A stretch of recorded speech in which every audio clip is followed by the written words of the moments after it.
இருக்கிறார். தேவன் எப்போதுமே நம்முடைய மையத்தில் இருக்க வேண்டும். தேவனை தூக்கி ஒரு ஓரத்தில் வைக்க கூடாது. இன்னைக்கு அநேகர் தேவனை எங்க வச்சிருக்கிறாங்க?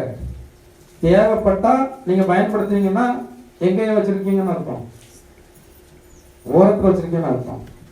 எப்போது நீங்கள் அவரை பயன்படுத்தி கொண்டு இருக்கிறீர்களா அவர் உங்களுடைய மையத்தில் இருக்கிறார். உங்க குடும்பத்தில் அவர் மத்தியில் இருக்கிறாரா? உங்க இருதயத்தில் அவர் வந்து பிரதான இடத்துல வந்து இருக்கிறாரா? நீங்க உங்களுடைய இருதயத்துல சிங்காசனம் இயேசு கிறிஸ்துவுக்கு போட்டு இருக்கிறீர்களா? இல்லாவிட்டால் பணத்திற்கும் பொருளுக்கும் ஐஸ்வர்யத்திற்கும் நான் என்கிறதான பெருமைக்கும் நீங்கள் ஆசனத்தை போட்டு நீங்கள் அமர வைத்திருக்கிறீர்களா? நன்றாக சிந்தித்துக் கொள்ள வேண்டும். உங்களுடைய வாழ்க்கையில புகழ்ச்சி கீர்த்தி உண்டாக வேண்டுமானால் உங்க நடுவில் யார் இருக்கணும்? வேற யாரையும் வரவிட்டுறாங்க. யார் வந்தாலும் நமக்கு குழப்பம்தான். யார் வந்தாலும் குழப்பம்தான். உங்க நடுவில் யார் வரட்டும். என்னை பொறுத்த வரைக்கும் அப்படிதான். யார் என்ன சொல்லலாம் கேட்கக்கூடாது, யார் சொல்றதான் கேட்கணும். அப்படி ஒரு முடிவு பண்ணி இருக்கீங்களா நீங்க? நான் தேவன் சொன்ன கேட்பேன். சில சொல்லும் தேவனே வந்து சொல்லும். அப்படி ஒரு வார்த்தை கிறிஸ்தவனா சொல்லவே கூடாது. வாயில என்ன செய்யணும்? அவங்க வாயில வந்து இயேசு கிறிஸ்துவின் ரத்தத்தினால கழுவணும். தேவனே வந்தாலும் நான் மாற மாட்டேன் அப்படின்னா அது ஒரு மிகப்பெரிய தேவனுக்கு விரோதமான ஒரு வார்த்தை. அந்த வார்த்தை நம்ம உச்சரிக்கவே கூடாது. ஒருவேளை உச்சரிச்சிருந்தா நீங்கள் இதுக்கு முன்னாடி அந்த வார்த்தையை நீங்க உங்களுடைய வாயில நீங்க உச்சரிப்புல பயன்படுத்தி இருந்தா அது பல நேரம் நீங்கள் ஆண்டவரிடத்துல மன்னிப்பு கேட்கணும். ஒரு நேரம் மன்னிப்பு எல்லாம் போகாது. இன்னைக்கு அநேகர் மன்னிப்பு கேட்கறது பண்ற தப்பெல்லாம் பண்ணுவாங்க. ஒரே வார்த்தையில என்னது? ஒரே வார்த்தையில வஸ்திரத்துல அழுக்கும் படும் கரையும் படும். அப்படிதானே? ஒரு லேசான ஒரு அழுக்கு பட்டுச்சுன்னா அது தண்ணியில முக்கி போட்டாலே போயிடும். தண்ணியில முக்கி போட்டாலே போயிடும். கொஞ்சம் அழுக்கு கொஞ்சம் கடினமா இருந்துச்சுன்னா அதுக்கு என்ன போடணும்? சோப்பு போடணும். அதை விட கொஞ்சம் கடினமாக இருந்துச்சுன்னா அதற்கு வேற கொஞ்சம் எஃபெக்ட் கொண்ட சவுக்காரம் அது இதெல்லாம் இருக்கு. கரைப்பட்டு போய்விட்டதனால் சிலருக்கு அந்த கரையை எடுக்கிறதுக்குள்ள என்ன கிடைக்கும்? கரையை எடுக்கிறதுக்கு முயற்சி பண்ணி என்னத்தை கிழிச்சிருவோம்? வஸ்திரம் கிழிச்சிருவோம். நம்ம வஸ்திரத்துல மட்டும் ஒரு கரை எவ்வளவு கவனமா இருக்கும். நிறைய புத்தாடை போட்டுருக்கிறீங்க. எத்தனை 1000 ரூபாய் கொடுத்து நீங்க வஸ்திரம் வாங்கி இருந்தாலும் ஒரு முக்கியமான இடத்துல ஒரு சின்ன கரை இருந்துச்சுன்னா நீங்க வாங்கி தருவீங்களா? இல்ல பரவாயில்ல இருக்கட்டும். வஸ்திரம் நல்லா தான் இருக்கு. போய் ஜவுளிக்கடையில் போய் பார்க்கும்போது நல்லா பகட்டா இருக்கு. ஆனா எடுத்து விரிச்சு பார்க்கணும் என்ன இருக்கல அது ஒரு கரை இருக்கு. நம்ம வாங்கிட்டு வர மாட்டோம். நீங்க கரை இருந்தா வாங்கிட்டு வர முடியல. ஆனா உங்ககிட்ட கரை இருந்தா ஆண்டவர் எப்படி உங்களை வாங்குவாரு? உங்ககிட்ட கரை இருந்தா ஆண்டவர் எப்படி வாங்குவாரு? உங்களோட ரட்சிப்பின் வஸ்திரம் கரையாக இருந்தால் அவர் எப்படி வந்து வாங்குவாரு? உங்களை மேன்மையான சந்ததியாக ஆண்டவர் வச்சிருக்கிறார்.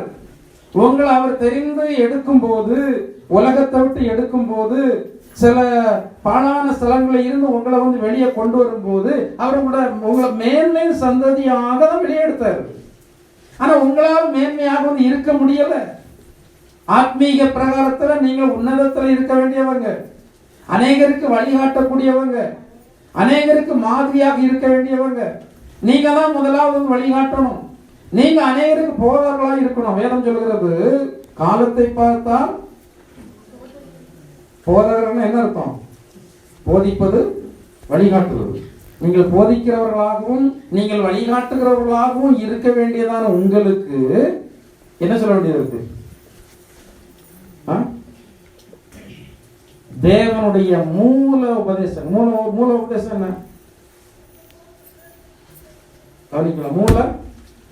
மூல உபதேசம் என்னது? மனம் திரும்புதல். அது மூல உபதேசம். அதாவது ஆரம்ப உபதேசம். அதுக்கு பிறகுதான் எல்லாம் வரும். மனம் திரும்புதல்,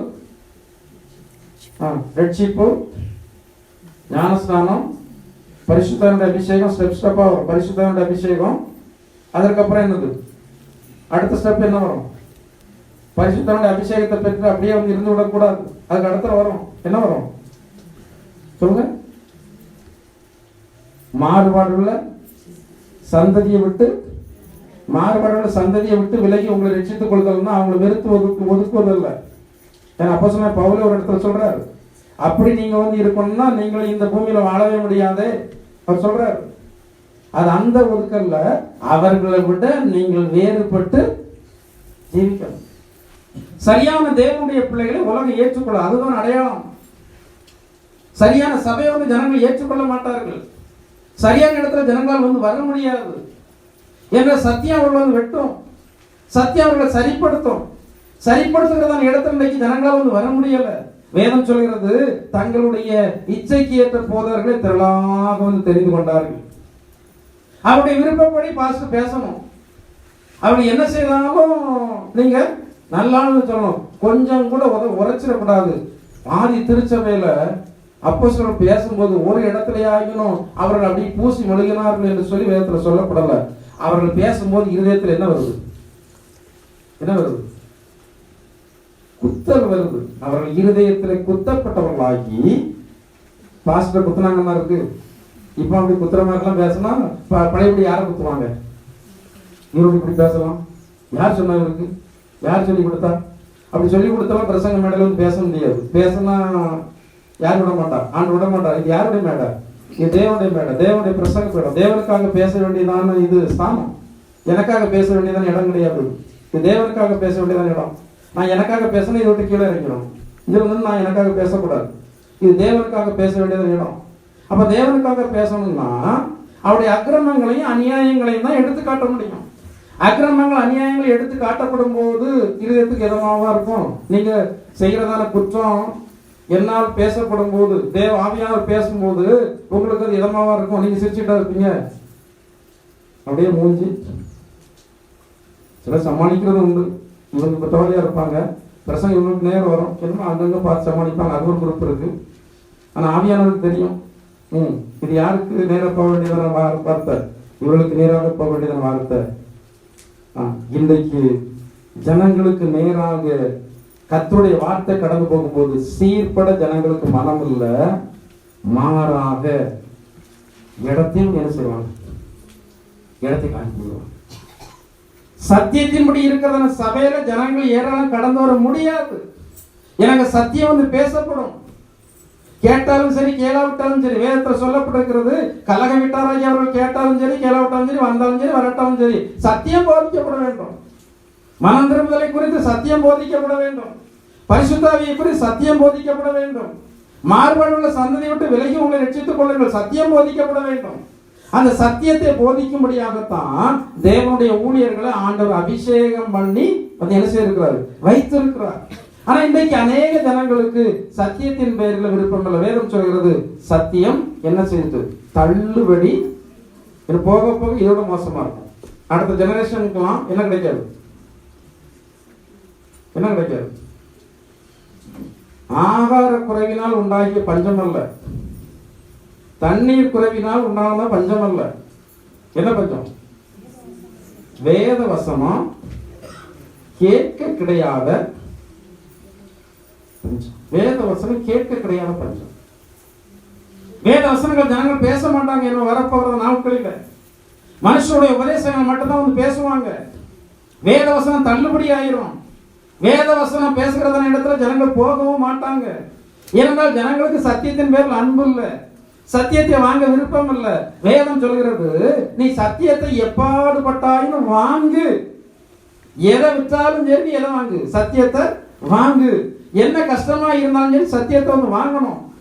இன்னைக்கு ஏன் சபையை மாற்றி மாற்றி ஜனங்கள் போகிறாங்க? நான் அனைவரும் நான் நினைக்கிறது உண்டு, ஒருவேளை உங்களுடைய ஆத்மீக வளர்ச்சிக்கு ஏற்றதான போதனைக்கு கிடைக்கல அப்படின்னா நீங்க சத்தியத்தை கேட்க ஏதாவது ஒரு சபைக்கு போகலாம், ஆண்டு மன்னிப்பார். சிலர் ஒருவேளை இங்க கிடைக்கிறதான சத்தியத்தை விட, இந்த வேத போஜனத்தை விட நீங்கள் கொஞ்சம் இன்னும் கொஞ்சம் என்ன செய்திருப்பீங்க? வளர்ந்துருப்பீங்க. உங்களுடைய ஆத்மாவின் போஜனத்தை கேட்கும். கறி சாப்பிடுறதான நபருக்கு கறி சாப்பாடு இல்லைன்னா கறி சாப்பிடுறதான இடத்துக்கு போவதற்கு விரும்பும். அப்படி இவங்க எனக்கு ஆவிக்குரிய போஜனங்க பத்தல, நான் போனேன் அப்படின்னா அதுல அர்த்தம் இருக்கு. ஆண்டவர் அதை ஏற்றுக்கொள்வார். ஆனா என்னுடைய இருதயத்திற்கு ஏற்ற போதனை இல்லை, நான் விரும்பினபடி இவங்க போதிக்க மாட்டேங்கிறாங்க அப்படின்னா நீங்க போனா எதுக்கு தப்ப முடியாது? தேவனுடைய தண்டனைக்கும் தப்ப முடியாது. அப்ப இந்த காலங்கள் வந்து அப்படிதான் வந்து இருக்கும். கர்த்தர் நம்முடைய நடுவுல வந்து இருக்கும்போது சத்தியத்தின்படி நாம் நடப்பதற்கு நாம் வந்து என்ன செய்வோம்? ஒப்பு கொடுப்போம். இன்னொரு வசனம் வாசிங்க. 2 ராஜாக்களுடைய புத்தகம் 23ஆம் அதிகாரம் 3ஆம் வசனத்தை வாசிங்க. நான் வேகமாக கடந்து போகிறேன். அப்பொழுது ராஜா தூண் அருகே நின்று கர்த்தரை பின்பற்றி நடக்கவும் அவருடைய கற்பனைகளையும் அவருடைய சாட்சிகளையும் அவருடைய கட்டளைகளையும் முழு இருதயத்தோடும் முழு ஆத்மாவோடும் கைக்கொள்ளவும் அந்த புஸ்தகத்தில் எழுதியிருக்கிற அந்த உடன்படிக்கையின் வார்த்தைகளை நிறைவேற்றவும் கர்த்தருடைய சந்நிதியில் உடன்படிக்கை பண்ணினான். ஜனங்கள் எல்லாரும் உடன்படிக்கைக்கு உட்பட்டார்கள். இவன் உடன்படிக்கை பண்ண யாரோடு? உடன்படிக்கை என்றால் என்ன? உடன்படிக்கை என்றதான வார்த்தைக்கு சரியான நீங்கள் புரியும்படி சொல்ல போனா பத்திரம் போட்டு எழுதி கொடுத்தல், அதுதான் உடன்படிக்கை. பத்திரம் போட்டு எழுதி கொடுத்தல். இந்த நியாயப்பிரமாணத்தினுடைய வார்த்தைகளை எல்லாம் நாங்கள் கை கொள்வோம் என்று தேவனோடு ஒரு பத்திரம் போட்டு யார்? இந்த ராஜா எழுதி கொடுக்கிறான். இவன் மட்டுமல்லாம அந்த ஜனங்களை எல்லாம் இந்த உடன்படிக்கைக்கு என்ன செய்யலாம்? இதெல்லாம் அவர்கள் செய்ததற்கு பிறகுதான் இவர்களுக்கு ஆண்டவர் சொன்னாரு, உங்களுக்கு என்ன உண்டாகும்? புகழ்ச்சி உண்டாகும், உங்களுக்கு கீர்த்தி உண்டாகும். அப்போ இந்த உடன்படிக்கைக்கு உட்படுகிறதான அனுபவம் நம்ம அநேகர் உடன்படிக்கை பண்ணி இருக்கிறோம். எப்போ உடன்படிக்கை பண்ணீங்க? எப்போ தேவனிடத்துல பத்திரம் போட்டு எழுதி கொடுத்தீங்க? நீங்க கவனிங்க. எப்போ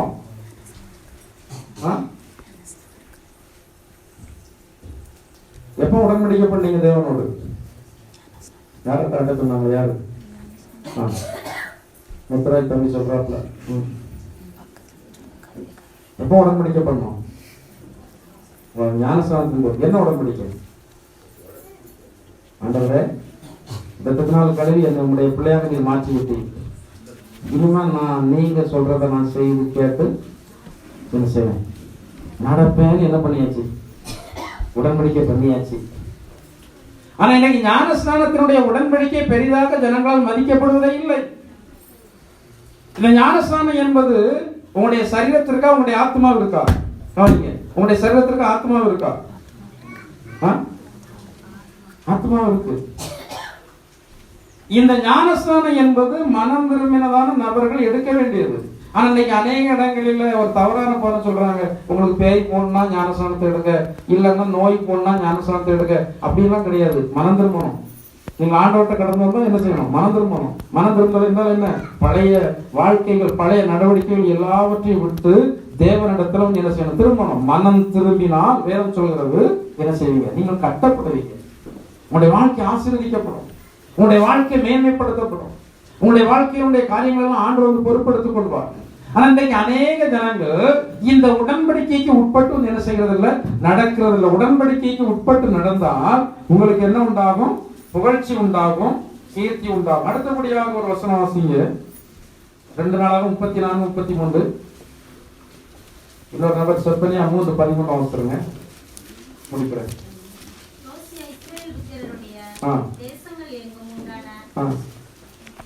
2 நாளாக 34, 33 தானா?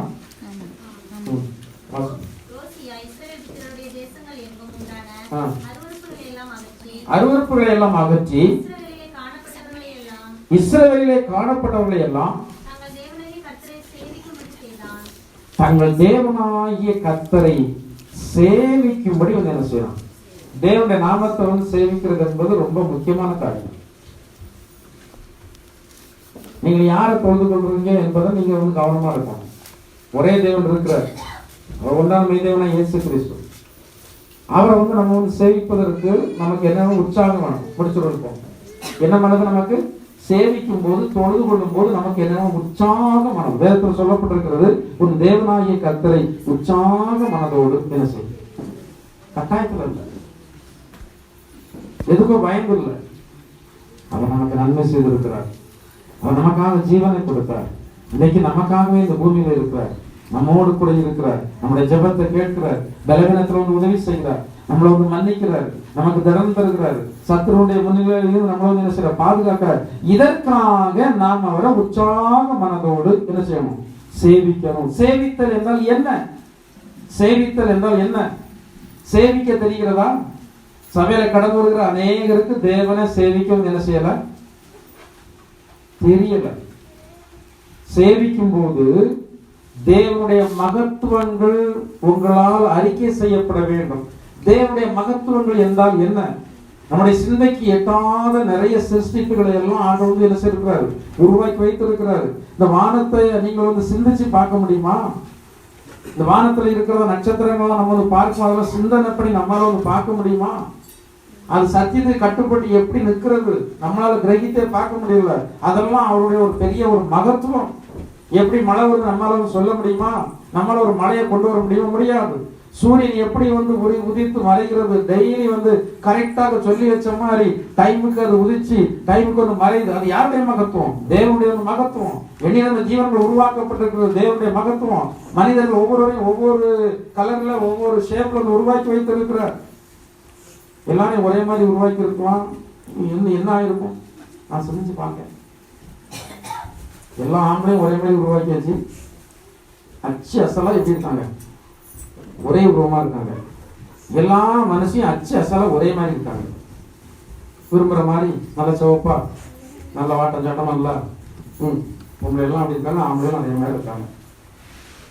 என்ன என்ன நடக்கும்?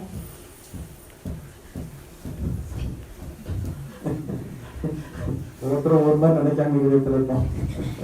நீங்க நினைக்கிறது புரியுது. பெரிய குழப்பம் வரும்ல? குழப்பமும் வராதா? கணவன் மனைவி ஏற்றுக்கொள்ள மாட்டா, நீ ஏன் மனைவி இல்லாமா? மனைவி வந்து யாரையும் ஏற்றுக்கொள்ள மாட்டாங்க, கணவன் ஏற்றுக்கொள்ள மாட்டாங்க. நீ ஏன் மாப்பிள்ள இல்லை, இல்லை நான் தான் அவன் மாப்பிள்ளன்னு சொன்னாலும் அது என்ன செய்ய மாட்டோம். நிறைய பிரச்சனைகள் வந்து வரும். இதெல்லாம் அவருடைய ஒரு மகத்துவமான செயல் தானே. எல்லாரையும் ஒவ்வொரு உருவங்களை உருவாக்கி இருக்கிறாரு. அப்பதான் நமக்கு வந்து அடையாளம் தெரியும். ஏதோ வந்து என்ன செய்யும், அடையாளம் தெரியும். ஒவ்வொரு நடக்கிற ஸ்டைல கூட வேற மாதிரி உருவாக்கி இருக்கிறாரு. நீங்க அத்தனை பேர் இருக்கு, அத்தனை பேர் ஒரே மாதிரி நடக்க முடியாது. அத்தனை பேரோட நடை வேற மாதிரி தான் இருக்கும். உங்களை நடக்க விட்டா ஒருத்தர் நட ஒருத்தருக்கு ஒத்தே போகாது. தூரத்துல போற ஆளு அவ்வளவு லெகுவா நம்ம அடையாளம் கண்டுபிடிச்சிடும். முகம் தெரியாமலே அடையாளம் கண்டுபிடிச்சிடும். இன்னும் தான் போயிட்டு இருக்காங்க. அவ்வளவு தூரத்துல கண்ணு சரியா தெரியல. அவங்க நடந்து போற ஒரு இது என்ன அமைப்பு, இது இவங்க தான் எல்லாம். அதெல்லாம் யாருடைய மகத்துவம் தானே? நமக்கு அதெல்லாம் வந்து ஒரு சிரிப்பா தெரியுது. ஆனா யாருடைய மகத்துவம்? அதெல்லாம் அதெல்லாம் தேவனுடைய மாபெரும் மகத்துவம். சேவிக்கும்போது அந்த மகத்துவங்கள்லாம் நினைத்து நம்ம சொல்லி துதிக்கணும். நம் வாழ்க்கையில் செய்த நன்மை, நம்முடைய குடும்பத்தின் வாழ்க்கையில் செய்த நன்மை, நம்ம பாதுகாக்கப்பட்டது. கர்த்தரை சேவிக்கிறத வேலையில யாரோ சேவிக்கிறத கேட்டுட்டு போறது இல்லை, இல்லை யாரோ சேவிச்சதான அந்த வார்த்தைகளை அந்த புத்தகத்துல எழுதி வைக்கப்பட்டிருக்கிறத அப்படி பார்த்து வாசிச்சுட்டு போறது இல்லை. நம்முடைய இருதயத்திலிருந்து என்ன வரணும்? ஆராதனை வரும். உற்சாக மனதோடு அவரை என்ன செய்யணும்? சேவிக்கணும். செப்பனியா 3:11 வாசி நான் முடிக்கிறேன். அநியாயம் செய்யாமல் என்ன செய்தாங்க? நீதி செய்தாங்க. அவர்கள் பொய் பேசல, என்ன செய்தாங்க? உண்மை பேசினாங்க. அவர்களிடத்துல என்ன கிடையாது? நியாயம் செய்தாங்க, உண்மை பேசினாங்க, வஞ்சகம் இல்லாம இருந்தாங்க. இந்த 3 இன்னைக்கு ஜனங்களுக்குள்ள நிறைய இருக்கு. அப்படிதானே? 3 ஜனங்களுக்கு நிறைய இருக்கு. அநியாயம் நிறைய இருக்கு. அடுத்த வேற வாயை திறந்தாலே நான் எவ்வளவோ ரொம்ப கஷ்டப்பட்டு ஒவ்வொருத்தருடைய பெர்சன்டேஜ் அளவு நான் அளக்க வச்சிருக்கேன். ரொம்ப கஷ்டப்பட்டு அவ்வளோ ஈஸியெல்லாம் வந்து அளக்க முடியாது. இவங்க 100 வார்த்தை சொன்னா 70 வந்து பொய் இருக்கும். இவங்க 100 வார்த்தை சொன்னா 50 பொய் இருக்கும். இவங்க 100 வார்த்தை சொன்னா 110 பொய் இருக்கும். அப்படிலாம் இருக்காங்க. விதவிதமா மனுஷர்கள் இருக்காங்க. வாயை திறந்தாலே இதுதான். வாயை திறந்தாலே பொய். வேதம் சொல்கிறது, பொய் பேசுகிறவர்கள் கர்த்தருக்கு அருவருப்பானவர். பொய் பேசுகிறவர்கள் வாய் நானும் பேசிட்டு இருக்கேன், பஸ் அடைக்கப்பட்ட மாதிரி தெரியுது அப்படி நினைச்சிடாங்க, அடைச்சிடும். அப்படி நினைச்சிடவே கூடாது. ஆண்டவர் தப்போட்டு இருக்காருன்னா அப்படி இருப்பான். என்னமோ உங்களுக்கு தப்போட்டு இருக்கு, அது வந்து என்னது கிருபை. சர்வ சாதாரணமாக சரளமாக இன்னைக்கு ஜனங்கள் என்ன பேசுறாங்க? வெளியே உள்ளவங்க நான் வந்து பேச விரும்பல. யார் பேசுறாங்க? கிறிஸ்தவங்க பேசுறாங்க. அதுவும் ஆவிக்குரிய ஜனங்கள்னு சொல்லி பேசுறாங்க. அதுவும் பரிசுத்தாய் பெற்றவர்கள். அதுவும் பார்க்க போனா இந்த அந்நிய பாஷை பேசுறவங்க பொய் பேசுறாங்கன்னு எனக்கு ரொம்ப வேதனையா இருக்கும். என்ன பேசக்கூடாது? அந்நிய பாஷை பேசலாம். அந்நிய பாஷை பேசுறது நமக்கு ரொம்ப, நிறைய பேருக்கு அந்நிய பாஷை பேசுறதுக்கு என்னவே கிடையாது. வேதத்துல சொல்லப்பட்டிருக்கு, அந்நிய பாஷையை பேச பேச முடியுங்க, விரும்புங்க. இந்த அந்நிய பாஷையை பேச நிறைய பேர் விரும்புறதே இல்லை. அப்ப அந்நிய பாஷை இவர்களால் பேச முடியாது. ஆனா அந்நிய பாஷை பேசுகிறோம் என்று சொல்லி இருக்கிற நிறைய பேர் வாயில என்ன வருது? பொய் வருது. அடுத்த வஞ்சனை. வஞ்சனை என்னது? வஞ்சனை வஞ்சனை என்னது? இருதயத்தில் ஒண்ணு வஞ்சிக்கிற, ஜனங்களை வஞ்சிக்கிற. இருதயத்தில் ஒண்ணு, வாயில் ஒண்ணு. சாத்தான் ஏவாளம் வஞ்சித்தான். அவன் இருதயத்துக்கு தெரியும் நம்ம சொல்றது தப்புன்னு சொல்லி தெரியும். ஆனா அவன் இதை மாத்தி பேசி நம்ப வைக்கிறான். இதே மாதிரிதான் அநேக வஞ்சிக்கிறவங்க மாத்தி பேசி நம்ப வச்சு நம்மளை நலமல்லாத வழி நடத்துவாங்க.